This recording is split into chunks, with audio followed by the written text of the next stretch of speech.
Halo semuanya, selamat datang di sesi paparan analisis taktis kita. Hari ini kita bakal ngebedah bareng kemenangan 3-1 Austria atas tim debutan Piala Dunia Yordania.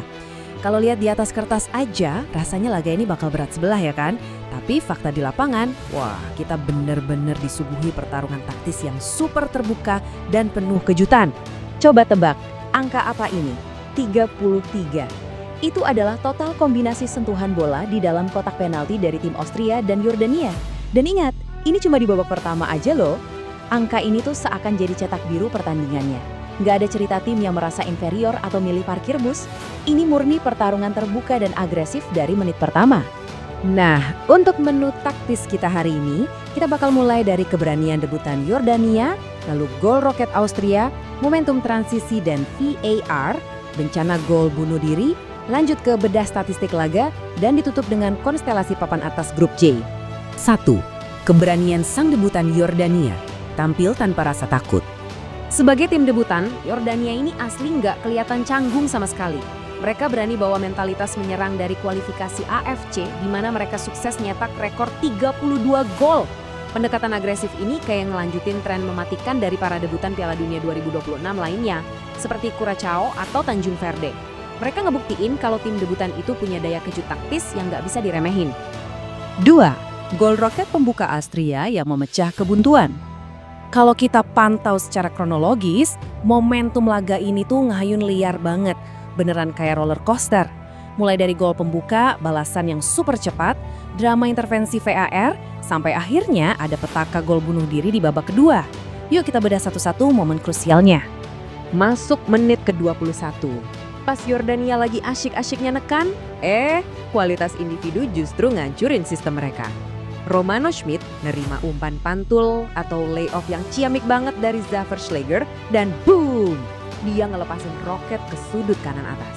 Eksekusi kelas dunia ini langsung seketika ngeruntuhin blok pertahanan Yordania yang tadinya solid. Dan asal kalian tahu, tembakan roket ini juga nyetak sejarah loh. Romano Schmid resmi jadi pemain Austria pertama yang nyetak gol dari luar kotak penalti di ajang Piala Dunia sejak Ivica Vastic ngelakuin hal yang sama di tahun 1998. Gila nggak tuh? Jaraknya persis 26 tahun yang lalu di tanggal yang sama. 3. Momentum transisi dan VAR. Drama sebenarnya di babak kedua. Masuk ke menit 50, Yordania ngasih lihat masterclass serangan balik. Mereka dengan pintar manfaatin blok pertahanan Austria yang terlalu tinggi.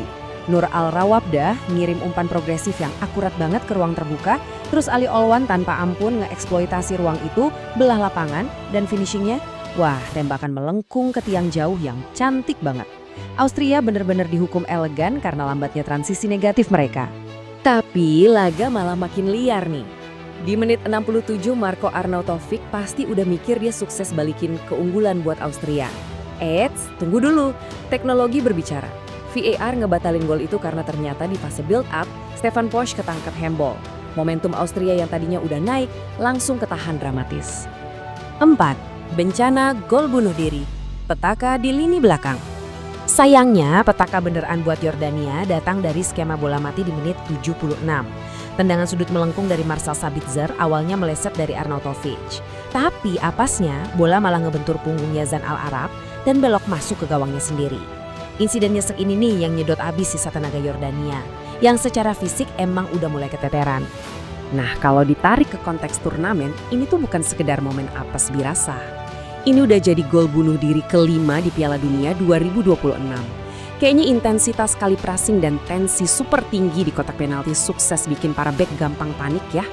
Turnamen ini on track banget buat ngejar rekor gol bunuh diri tertinggi di edisi 1998 dan 2018. Buat ngunci laga pas di masa injury time yang lumayan panjang, tepatnya di menit 90 plus 12, Arnautovic ngeksekusi penalti gara-gara handball Selim Obeng. Skor akhir 3-1 ini emang ngasih kesan seolah Austria menang telak. Padahal kalau kita nonton full, kemenangan ini didapat lewat perjuangan yang berdarah-darah. 5. Bedah data statistik laga. Adu efisiensi lawan agresivitas. Oke, sekarang mari kita bicara angka. Secara volume serangan murni, percaya nggak percaya, laga ini tuh seimbang banget. Kedua tim sama-sama ngelepasin 11 tembakan dengan 4 diantaranya tepat sasaran. Terus bedanya di mana dong? Bedanya ada di metrik XG atau peluang gol yang diharapkan.